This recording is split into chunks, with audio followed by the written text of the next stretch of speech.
you join the workshop for the first half. My name's Laura Spelbrink. I'm at Frontier SI, and together with NGIS, we're delivering the Van Kierap portal.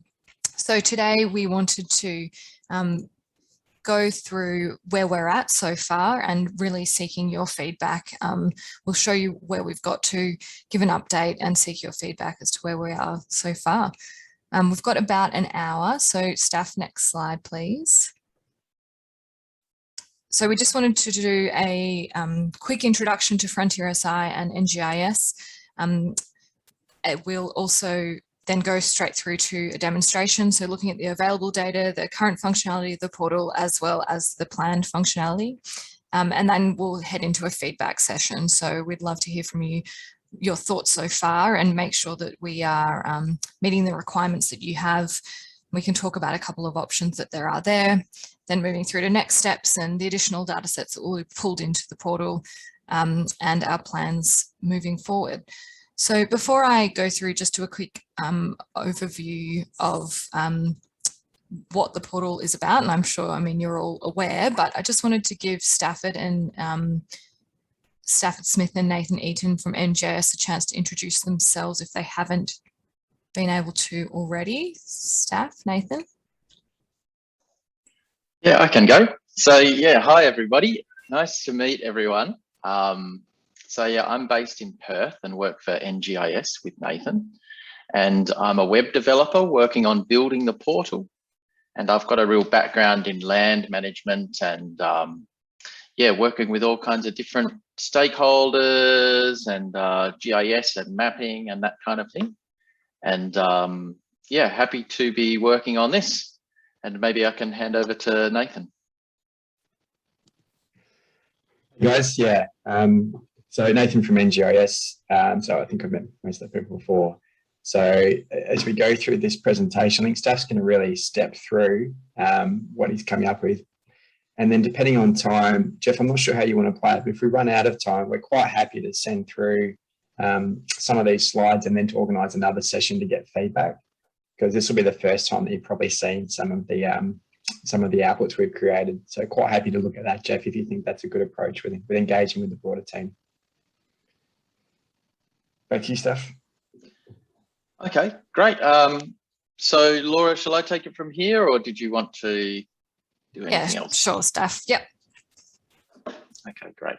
So just a bit about Frontier SI and NGIS. We can probably skip that a bit, but we're in charge of building the portal, so we can kind of run through that. So first thing we just want to talk about is what data we have so far and how it's all made. So we should just stress right at the start that we are building the climate information services part of the portal first. So not so much the sector specific functionality, but the climate information services. So what data we have for that so far is baseline data that tells us about precipitation and temperature across Vanuatu as we know it to be now. And that's from the last few years of historical data. And also we have the projected change from DAWI's team that tells us how precipitation and temperature is expected to change into the future for the next 100 years. So what we do in the portal is we add that projected change to the baseline data, and that gives us the result at a future period. And I'll show you how that works in the next few slides. So for example, the baseline data that we have is of this kind of resolution. So it's 1 kilometre grid cells. So for any 1 kilometre cell, we can say, oh, we know the temperature is around this at this time. We know the precipitation is like this at this time. But the projected change is of much coarser resolution that you've probably picked up from Dawi's and Hamish's presentation.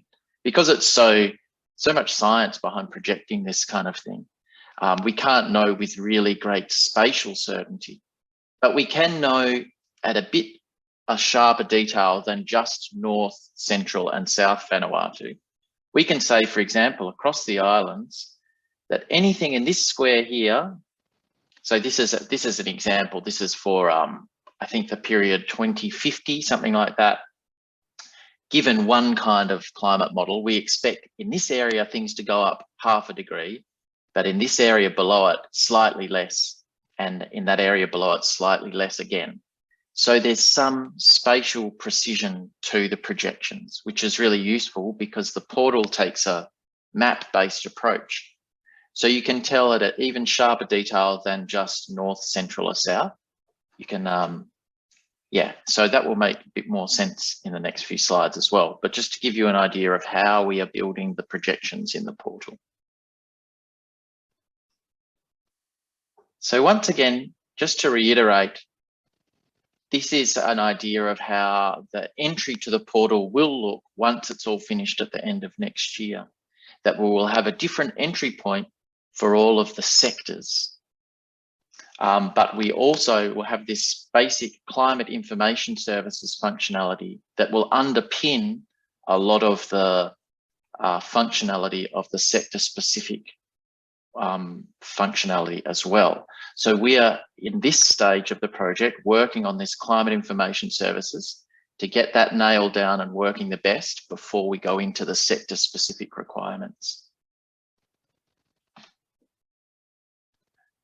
So let's talk a little bit about it, and then I'm going to give you guys a live demo because we've got a demo of the portal up and running, and I can give you guys a link to look at it. But just to introduce it quickly, we're focusing on climate information services. So the user can specify a year, a month, a climate model and an emissions scenario and get a result back for how the temperature and precipitation is going to look at that time. So I will show you how that works. And I think we should probably just jump into it. There's also an analysis tab where we can do things like show areas that will be suitable for kava production at a given future date.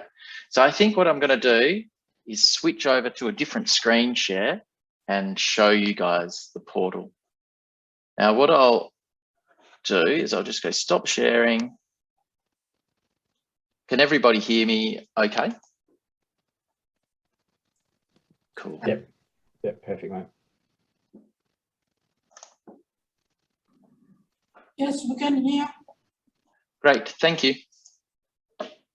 It's probably hardest for you guys in Vanuatu in your big room, all sharing there, so that's great. So can we see, I'm going to share that again, 1 second. We were looking at the Google Earth Engine backend stuff. Okay, good, yeah, I wanted to just show that.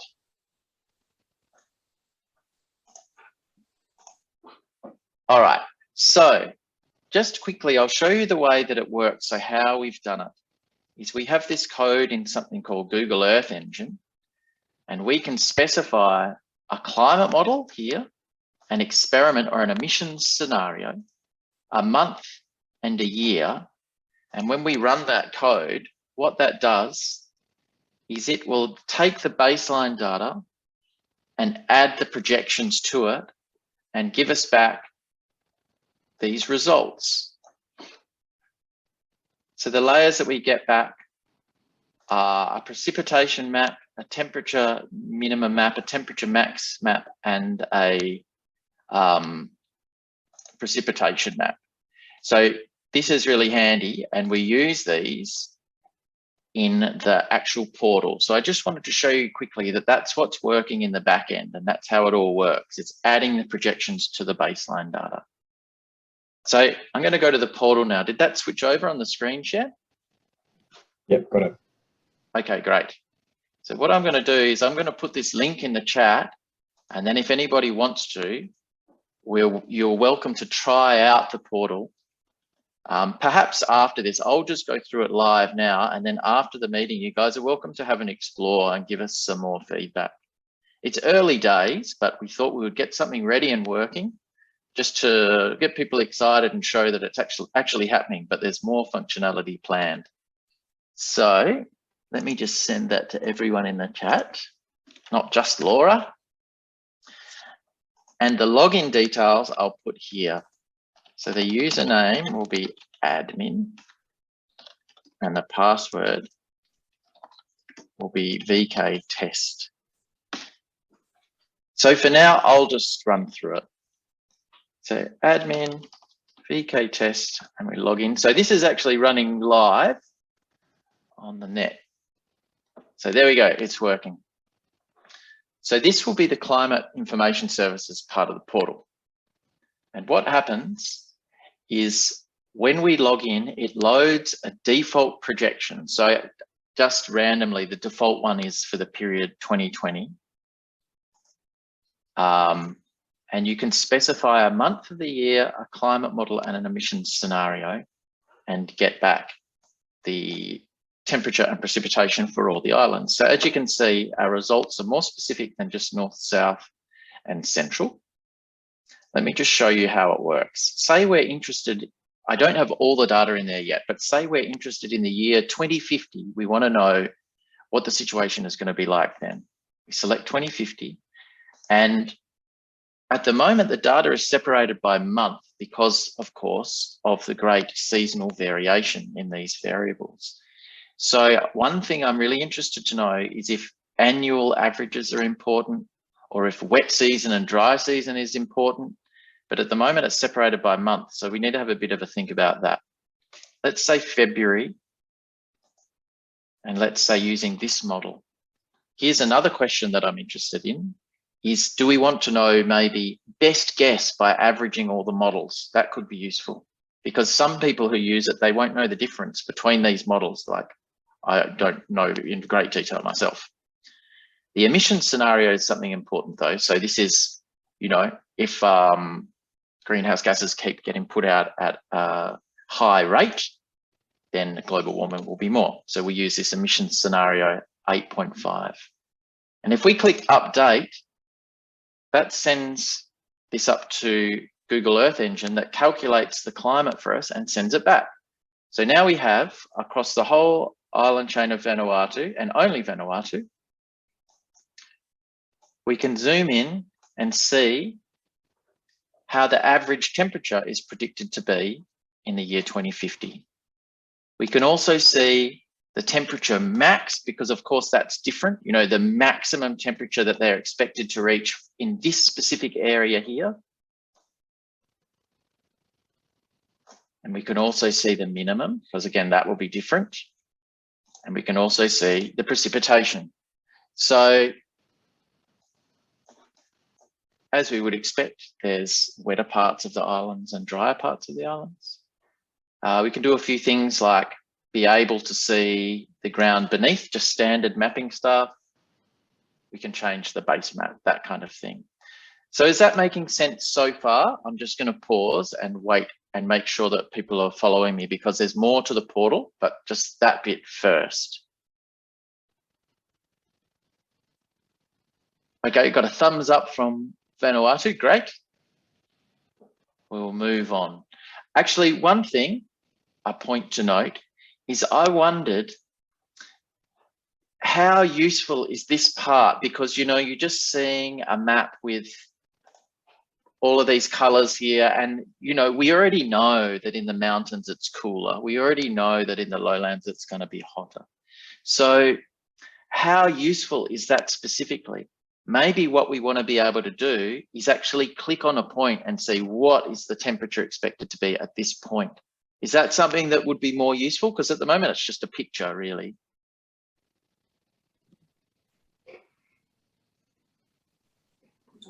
Stafford, Vanuatu, us in Vanuatu here. I think, yes, I think it would be good to bring the place names overlay before the layer that is showing red or orange. Place names above. Okay, I'm going to write that down right now. Move the yellow and red layer backwards and bring the place names to the top so that we can look at the colors and then cross-reference it with a specific village or district or place name. Right. The second thing, I agree with your suggestion that when we are moving across the landscape, across an island, we can stop at a point and then in that square, that square can give us what is the temperature for that particular square. If that's, because it would be good for us to do that and moving here, like you mentioned about the impact of orographic and elevation. So thank you, Stephen. Excellent. Okay, I'll work on putting that in next, because at the moment, yeah, I think that's really essential, isn't it, to get actual numbers out of it. True. Just on that comment from Sunny that you made there. Sorry, it's Nathan here. When you're searching for a village, so let's say we go the island of Maskelyne. So you want to search for that, you zoom to it. What type of information would you like to be presented with?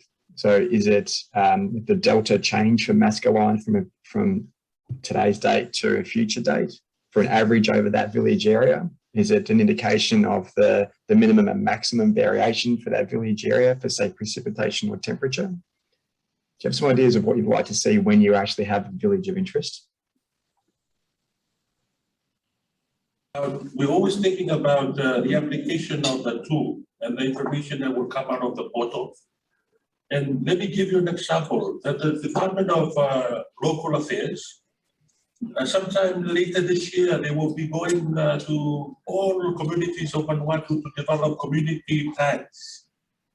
And this is where we would like to embed the portal and the functions of the portal and information into developing of those plans so that our climate projections are integrated into the plan. Not only they are looking at managing disasters and risks of current climate, but also I think we need to start stimulating the thinking of all our departments to use projections, even if it's 20 years from now, 30 years from now. Like I mentioned before, we need to start thinking about beyond the 2030 plan now and start to slowly integrate climate change projections into planning, because climate change is real and our communities are already facing the difficulties right now. So I think we have, this is the opportunity and the opportunity for us for the project, and with your great support for this tool, for us to really do that in such an effective way. And I think that's why we are presenting some of these comments so that it's much more user-friendly for the rollout. Because we are only talking about the technical part, but we will be responsible for taking this out to the community. So again, thank you. Thank you, Nathan and Stephanos. Great, Sunny. So Sunny, Yeah. when they're rolling out these plans, oh, sorry, Leanne, go on. You're on mute, Leanne.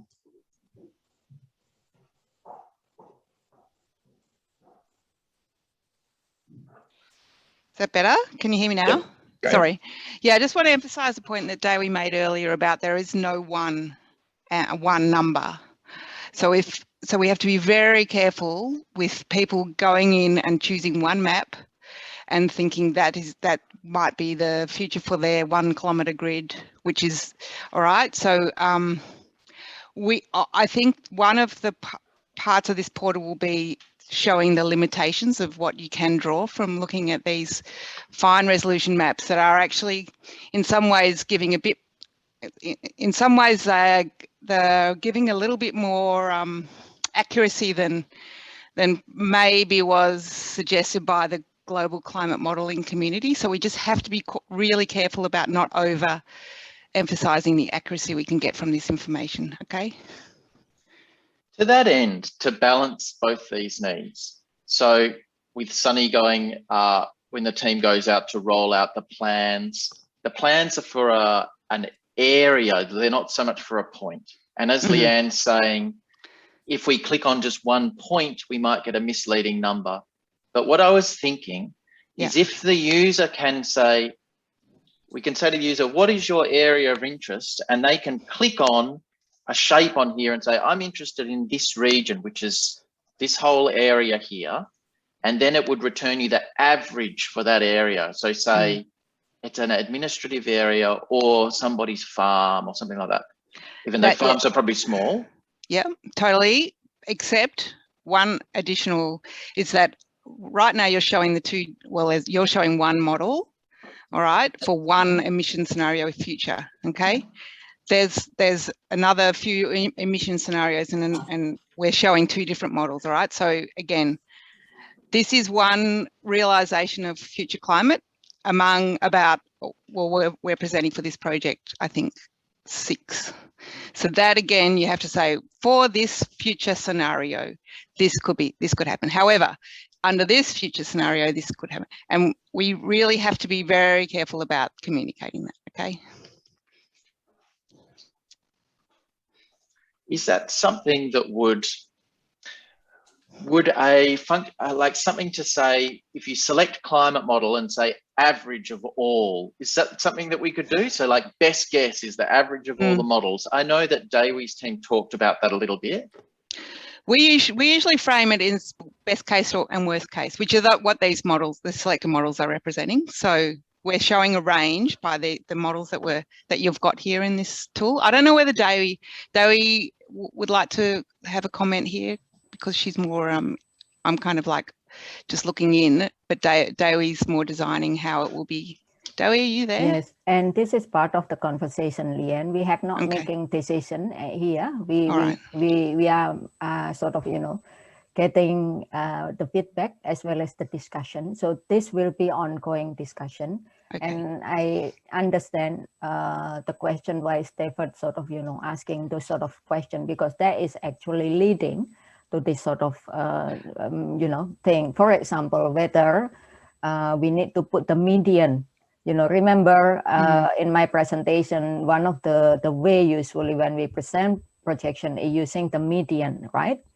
Or the range, the top or the bottom or the 10 or 90th kind of thing, okay? So that is on the projection side. But when someone using the information for CAFA threshold, for example, then, it will be better to use the best and lowest scenario, be it RCP or the model, which at the moment we already identified that through the other project. So the IPL and GISS is, is 2 models that represent the worst and better scenario, or, highest and lowest scenarios. So definitely we also need to educate the user through like guidelines or things like that as well. Yeah. So we have not made any decision yet, I think. This is because this is just a starting point to make each other aware of what information are available, what are the caveat, what is the limitation, and how the best way we deal with that. Yeah. It's good to raise it. Yeah. Sorry to butt in, and I'll let it all flow from, but now I'm more comfortable that it's all. Yes. Okay. We should.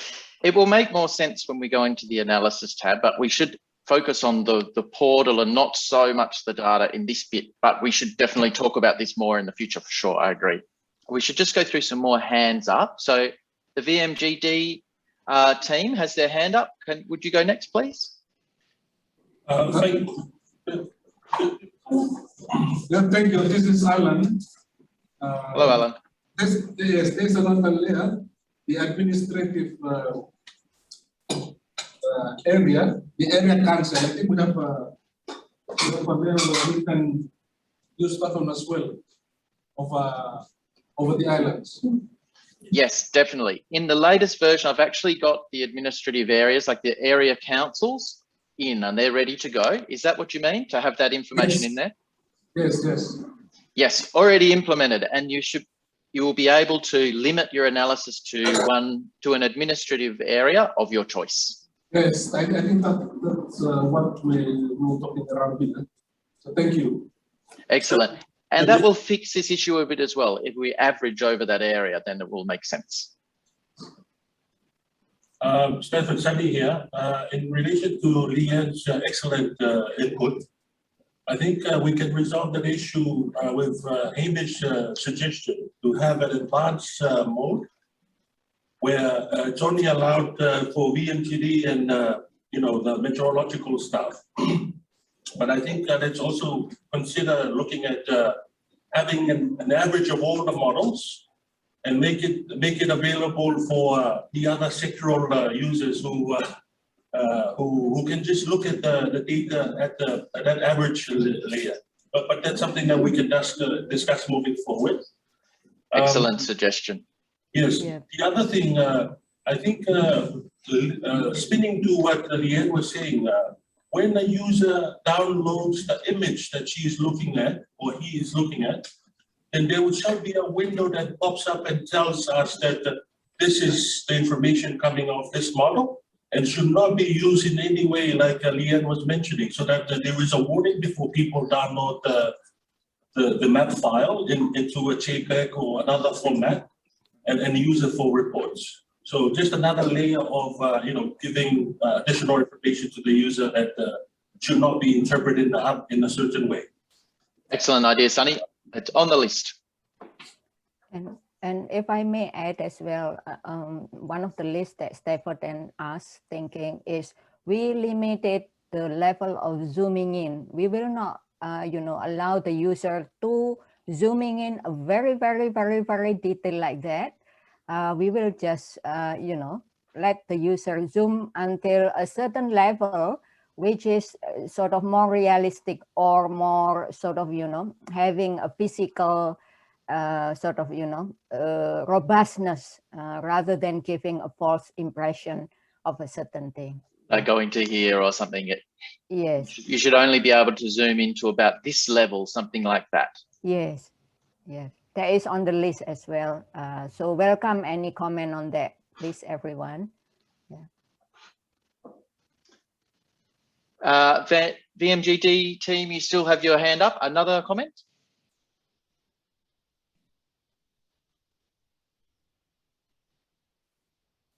Oh, yeah, I'll lower the hand. We're good. Okay, great. Let me show you guys the next part, the analysis part. So, say we are interested in the year 2050 and we're interested in January. So 2050, January, we know what we're doing. So we are interested in this model because we think this is the most accurate. And we think that this emission scenario is the most likely. So we update our layers, we get our information back. So the portal now knows this is the projection that we're dealing with, right? Let's do some analysis. So we come across to this tab. Now this shows us the range of precipitation values that are likely to happen across all of Vanuatu in the year 2050, given that model. So some areas will get 150 mils and some will get about 500 mils. The temperature range for average temperatures will be between 21 and 29. So this green area is showing the whole area where we have data. In the example of, say, Carver, what did we say before? That anything above 25 degrees is not so good. It's getting too hot for Carver. So say we only want to see the areas with an average temperature of 25 degrees or less. We can drag this slider back here and the map will automatically update to just be those areas suitable for Carver. So now we can come in and again, this is set to average temperatures. So that's not really realistic for Carver. So let's make it to 26. So that talks to Earth Engine, and this flickering has been fixed in the latest version too, so don't worry. And that now shows us the areas where our conditions are true. Say we want to look for an area that has high precipitation, but is not too hot as well in the year 2050. We can adjust our precipitation range to be quite high as well. And so now the area where these conditions are true are quite limited. So it's got the result now. And so it's just in the real highlands. So do you see how this threshold-based analysis is important? So we can then save this analysis as well.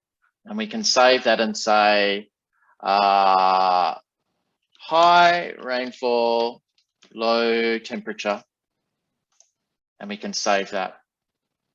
Then say we are interested in areas with high rainfall, or actually let's say lower rainfall,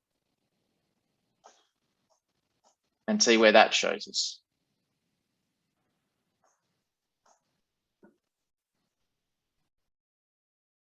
And I'm going to expand the temperature range too. So this should be, yeah, that makes sense in the drier parts of the islands. I'm going to change the background view so it's a bit clearer. There we go. And so let's save that analysis as well. And we can say low rainfall areas year 2050. And so a user can save up a bunch of analyses here, and then you can go back to the saved ones and start to compare. We can also, we have this opacity slider here and that kind of thing, basic mapping functionality. And then we can also download our results to Google Earth. But I'll just stop there and see if there's any questions for this part of the functionality. Do people understand what we're doing with this?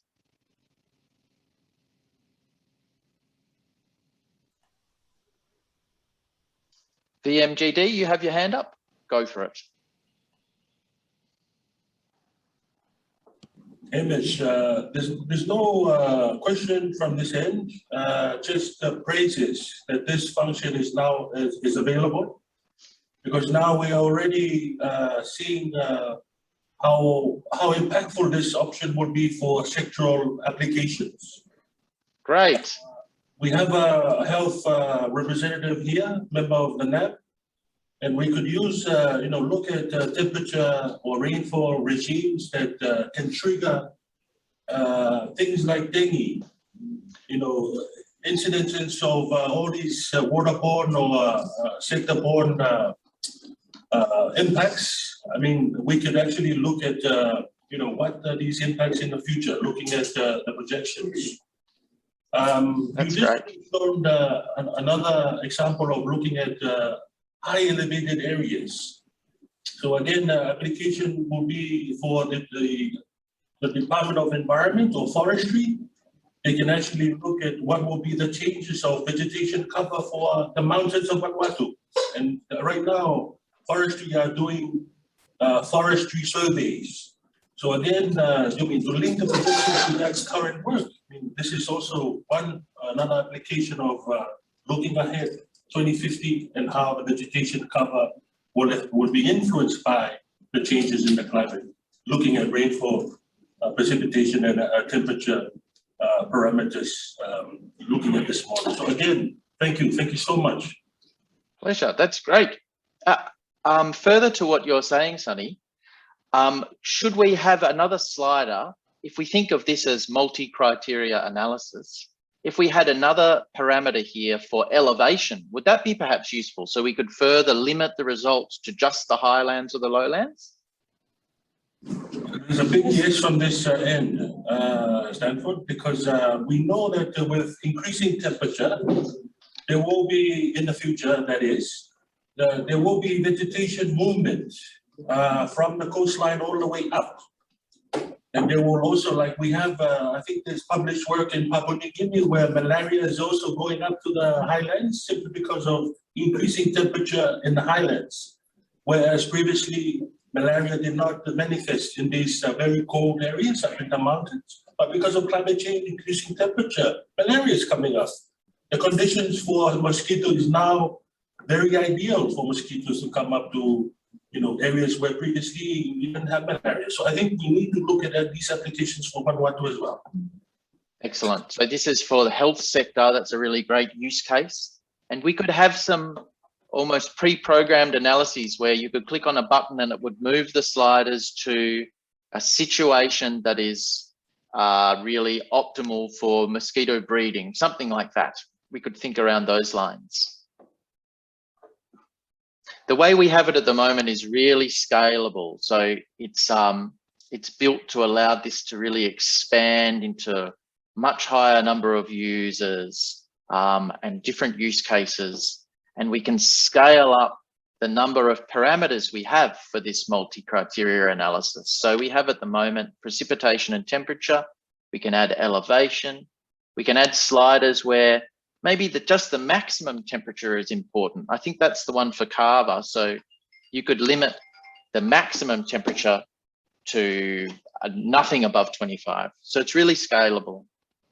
Okay, this is great. I'll just show you how we can download one analysis, because this was in line with what Sunny was talking about before, where we need to have a warning. So we bring up our high rainfall, low temperature analysis, and as you can see, that's for the entire island chain. And we click the download button. And that gives us a file here that we can open in Google Earth. So I may have to share a different window, but if I click that, you don't see my Google Earth now, do you? No. I'll share the different window.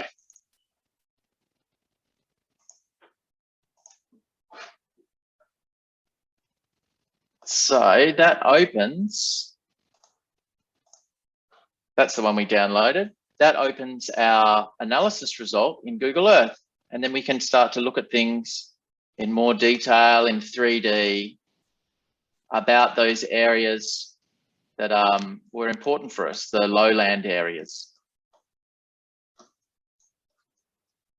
So yeah, you can see we can start to get the data out into different packages. Now, in terms of downloading the data, this is one way to do it that's very quick and easy for people, because they can just click on that KML link.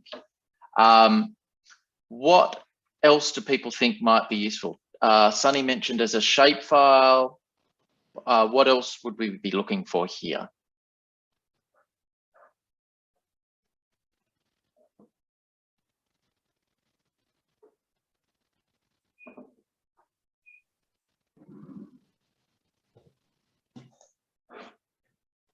It might make sense for the guys to get the login once you've done the next release, Stafford, and to then provide a mechanism for getting feedback once they've really been able to get in there and have a look at the capability. Okay, sure, we can do that.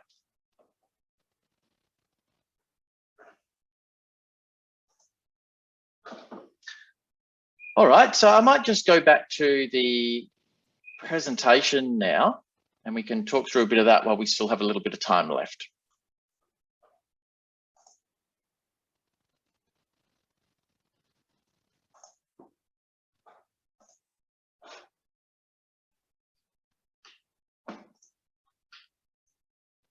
So we've gone through saving analysis. So let's just talk a little bit about the immediate plan functionality, aside from the suggestions that we've had today, would be to display the raw projected change data that might be of interest to some people, to display the synthesized cyclone tracks and those maps of projected increased intensity and frequency for tropical cyclones, and to display individual weather station data. So that's on the immediate list of what to implement. But what we really want to know is what works with the portal, what you don't like about it, anything that's unclear, and any suggestions. So we've talked about this a little bit.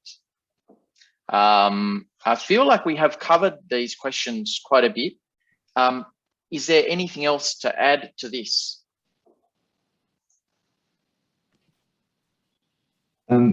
So I'd be keen for, so Sunny talked around the community maps before and looking at potentially those different versions of providing all of the sites and capability in one distilled down to really focus on key metrics for villages.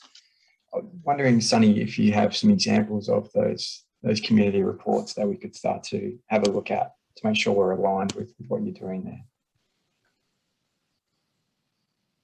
Yes, certainly we can share with you some of the provincial plans, and as well as any early draft of the community plans that DLA are working towards.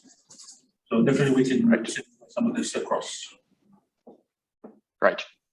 Somewhat, I think, for the interest of time, we covered some of the feedbacks, but I think it is better to Sunny will circulate the questions again through our network here, and then we can give further feedbacks. Sure. Thank you. That's a good idea. Okay, we'll move on just to the next slide. So we can circulate these questions as well, because we're getting close to the end of the end of the question. So we can definitely spend another 5 minutes just on this, just in terms of what other features do you think would be useful? So one thing I really want to do is get an idea of what you guys need and what more we should implement. So downloading a shapefile, is that something that is going to be useful for, you know, VMGD staff who use that kind of data in your GIS? Yes, Stanford, I think that option, making it available, will be preferred and supported. There are also other tools provided by other projects. So ideally that, you know, in the sectors as well, they also have their own tools.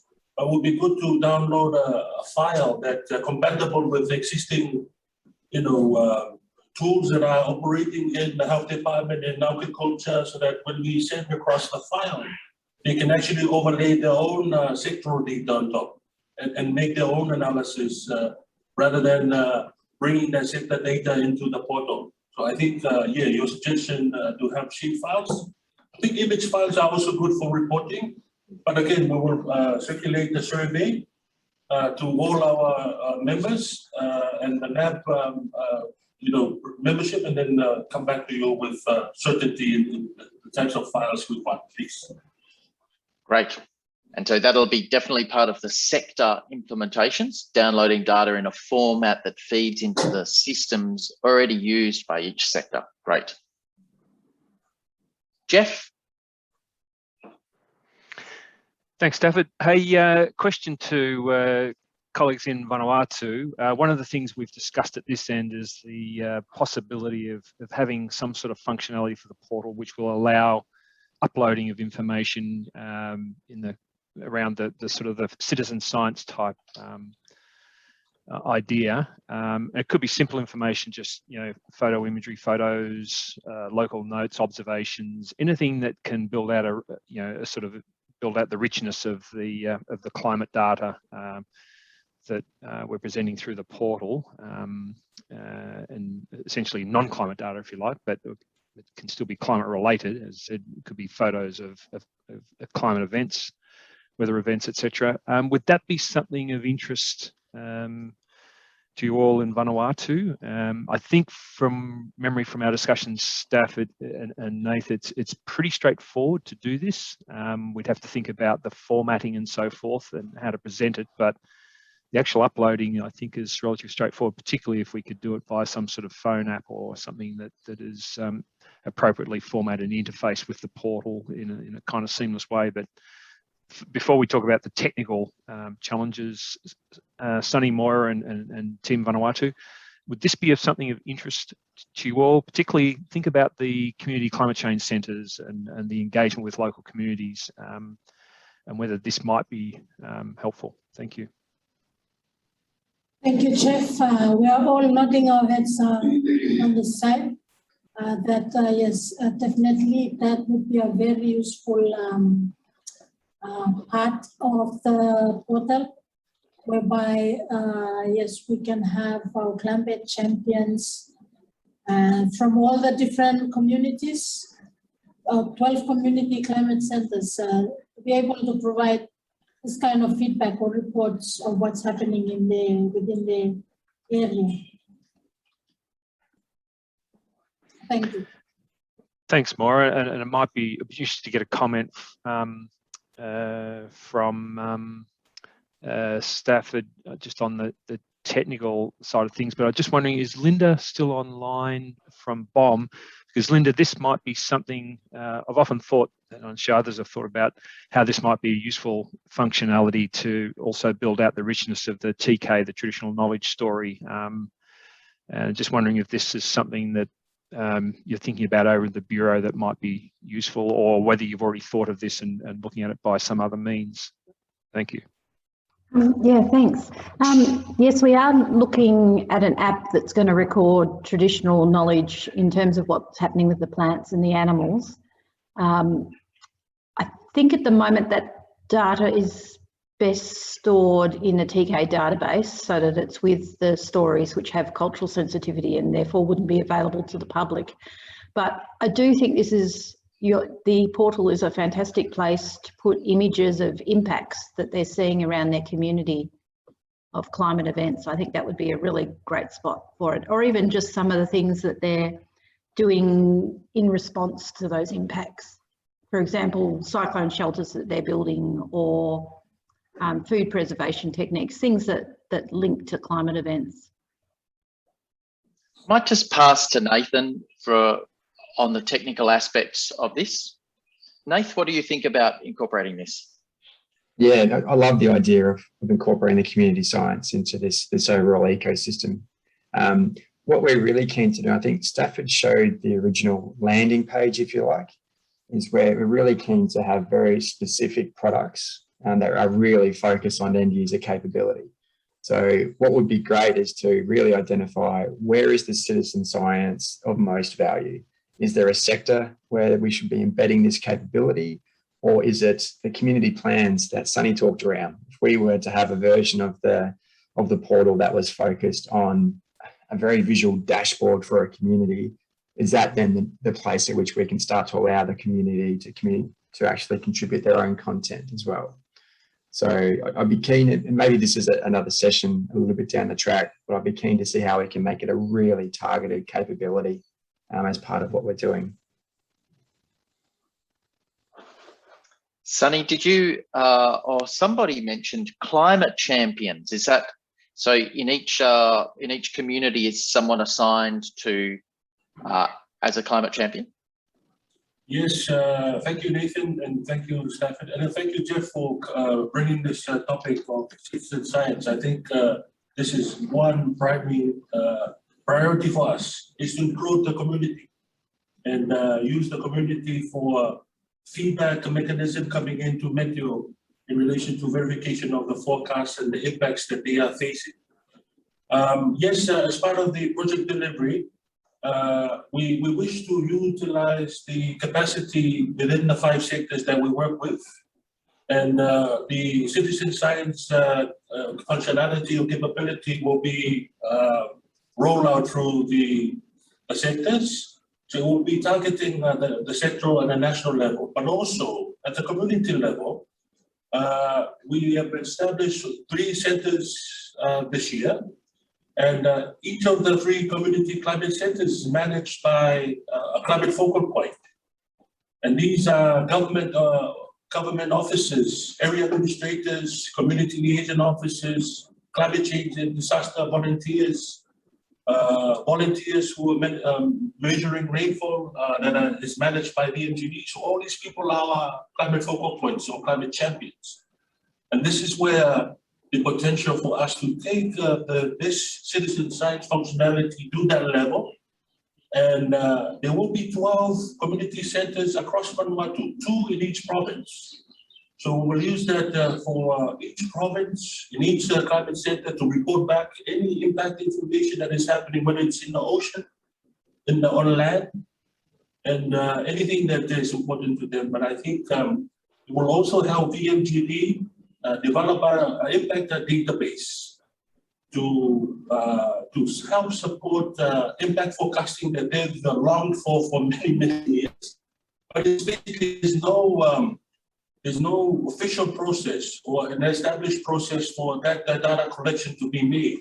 At the moment, the VMGD staff, they're going to Facebook and downloading data from social media, from various connections that they have. But I think once we have this functionality on the portal, then we can establish official standard operating procedures to govern how this functionality works, and then establish the linkages of who will collect the data at the sector level, at the provincial level, and at the area council level, bringing all that data at various levels of our development. So I hope that helps, but we can further provide information down the line with another discussion. Sorry about the time. Not at all. It looks like it's clearly very important. So yeah, we should schedule some more time to talk about this and how we can work it in and what needs to happen. Just before we move on, Stafford, yeah, sorry to interrupt sure. again, mate. So Sunny, as part of providing examples of the community plans, it would also be great in terms of examples of the citizen science. So you mentioned before scraping data from Facebook. It'd be great to get an idea of the type of data you're currently capturing in that way, and then any feedback you have in terms of the really the specific data that you do want to collect using a citizen science approach. And then we can use that as the basis for maybe a follow-up session, as you suggest, Stafford. Great idea. BMGD, anything further on this for now?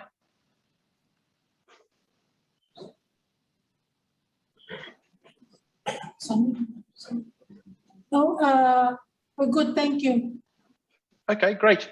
Well, we've got about 5 minutes left.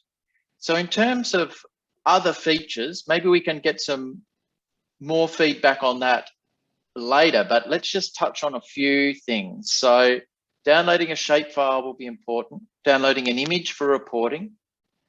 The inspect tool, we discussed that maybe not clicking on a specific point, but for an area of interest, we would like to know some values and some averages.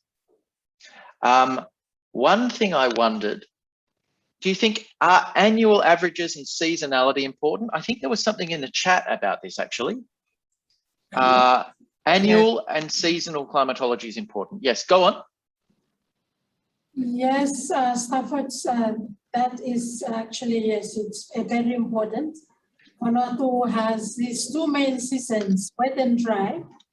And that's what is commonly understood and planned. And yes, most of our communities and sectors work with these two seasons, wet and the dry.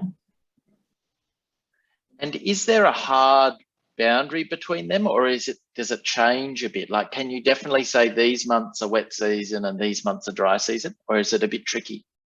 Yes, so our wet season goes with the tropical cyclone season, which begins in 1st of November and it ends 3rd of April every year. And then the wet season, dry season, the rest of the months. Okay, great. We'll lock it to that then. That's perfect.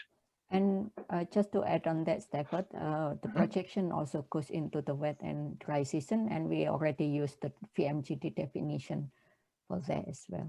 Yeah, we got annual as well. And I think it is very important to show annual and the two seasons as well, because many agricultural threshold is actually using annual rather than monthly, for example. Yeah. Right. Thanks. Just writing that down.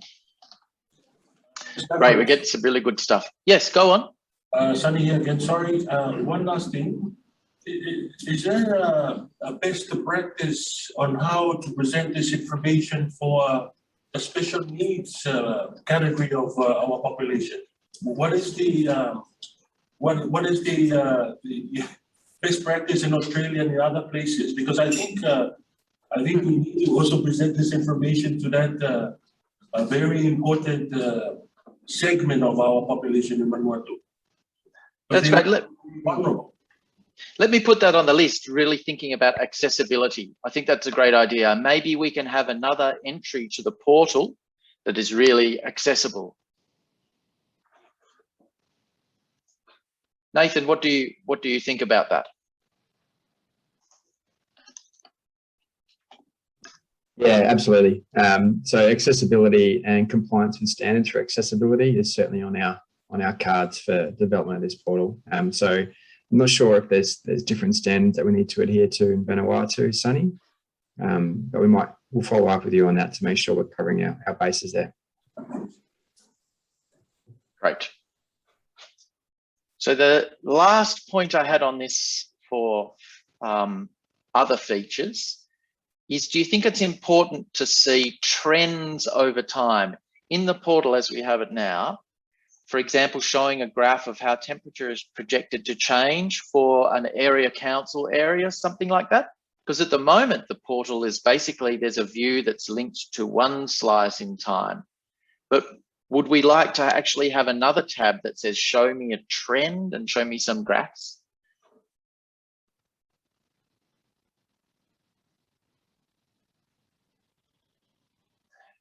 maybe it's not super important.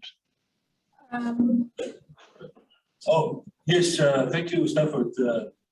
I think we are discussing what you were asking the question. I think the answer is yes.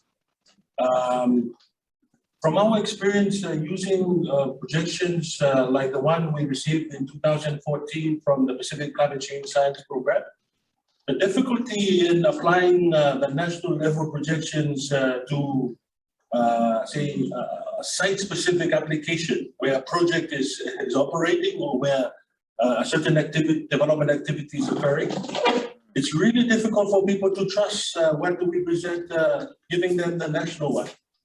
But I think if we can contextualize it to say that this is the best climate change projections we can provide for like this area council or this province, I think the easier for us and the people to uptake the information and use it in their planning and their operations. So I think, yes, I think we should consider that, depending on your budget.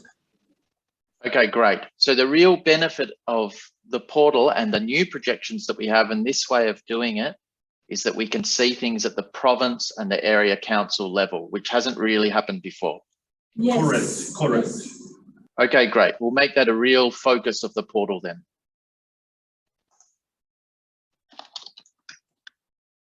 Okay, I think that's pretty much it for the slides. Vanessa. Sorry, just finding my unmute buttons. Yeah, so in a previous role, I used to work with some data queries around the Climate Change in Australia portal. That was its climate change projections hosted on a portal for Australia. And I just wanted to agree with a lot of the things that have been said in terms of the things that we got asked about most were definitely the wet dry season. And the other thing they did was have an application ready type data set where they applied the projections data to the observations at the weather stations. And so that was, I'm not sure if that was something you had in mind. I know you said something there about weather stations. Maybe that was already something that you were thinking of doing, but that people found that very useful because it was, that broad sort of projection change, but applied to actual observations. And so there were some scaling techniques that I'm sure Dewi's all over with that.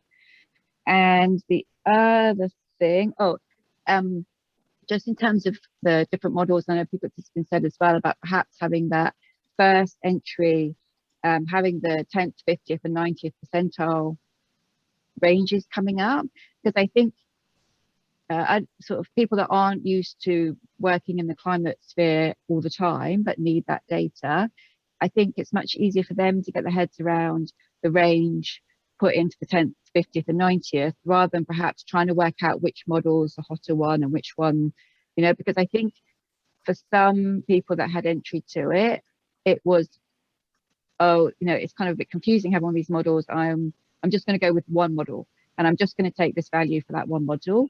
Whereas if they get given straight up the 10th, 50th and 90th, it's much conceptually, I think, quite easy. And then having, I think it's already been said, Hamish said, to then have that sort of expert stage where, okay, if you do know more about the models, you've got that facility to go and do that as well. Let's quickly check. I think that was, and just about the narrative. We have to have really detailed narrative about how the data were produced and some of the limitations that's already been said about the WildClim 2, and that sort of perhaps it's easy to perceive that the resolution really is at that scale, and just having the narrative around that, I think that was really important as well. Just having, so when they land on a page, I know this is preliminary and I'm sure you're going to do all this later and it looks fantastic, but just to, I guess, emphasize the importance of having that information there for people to understand. That makes sense. Maybe we could bring the actual grid of the projected change, make that a bit more visible so people at least know that it's based on those coarser grids. Yeah. And that was it. Thank you. And I just would like to, I just would like to add that actually the one that showed or delivered to staff and NESN at the moment is just the result from the global climate model simulation. So it's very high cost resolution because we just need to start somewhere, but in terms of the portal. But as I shown in the presentation, we also have the projection from the SEACAM 50-kilometer resolution, which is, you know, much finer resolution. And we will providing Stafford and Nathan for the result after, you know, they done their sort of, you know, the initial development of the portal. Yeah, just so that everyone knows that we are not using the global climate model simulation projection data only. Yeah, that's number one. Number two, a great suggestion, Vanessa Hannaman, in related to the application ready data. Yes, that is one of the things that we would like to do as well. Yeah, in terms of the station page. At the moment, we are using the spatial 3D data using WorldClim, but we are working on the station-based data as well. The only thing that we need to further discussion with the station-based data is because there is a sensitivity with the observed station data. And at the moment, we're still waiting for VMGD, for example, whether it is possible to put it on the web, you know, because there is a requirement for everyone cannot just grab the observed data.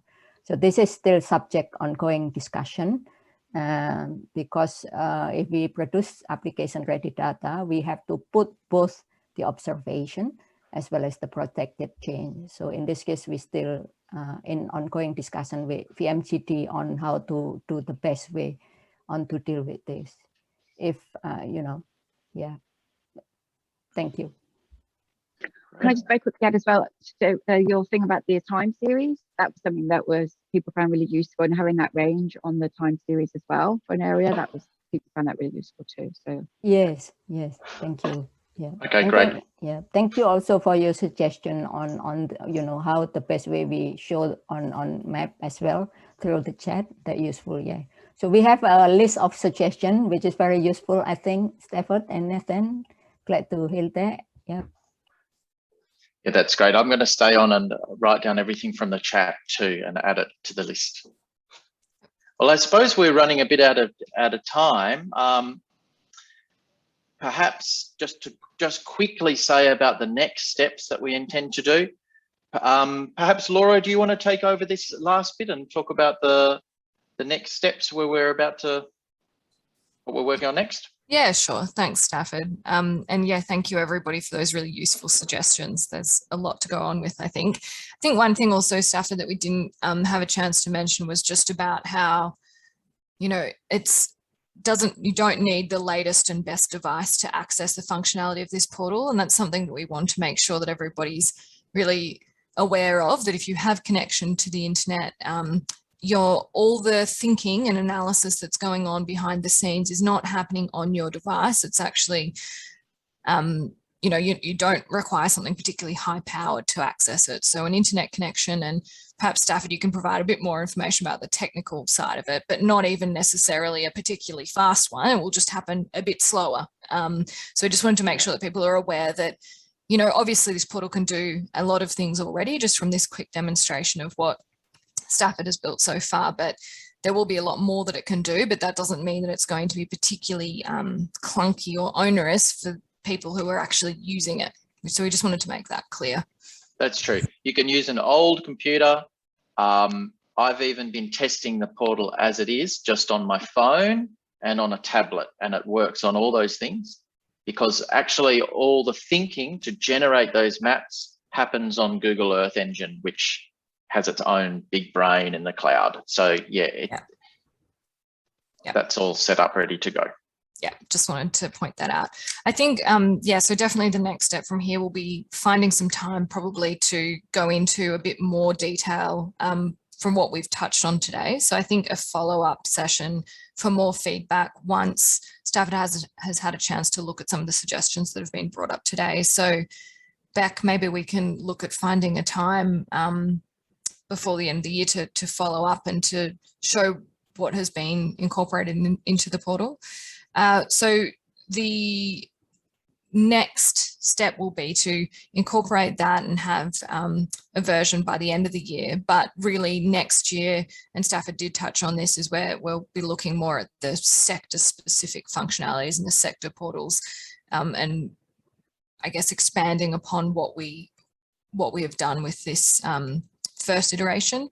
and then moving forward into next year. So that will be by June next year, and then making sure that for the users that everybody's aware of what the portal can do, and capacity building and training and guidance materials. And I think that's something that we're already thinking about now, but that's the aim for the end of 2022. So those are the plans ahead, but I think we'll be talking more regularly now that we've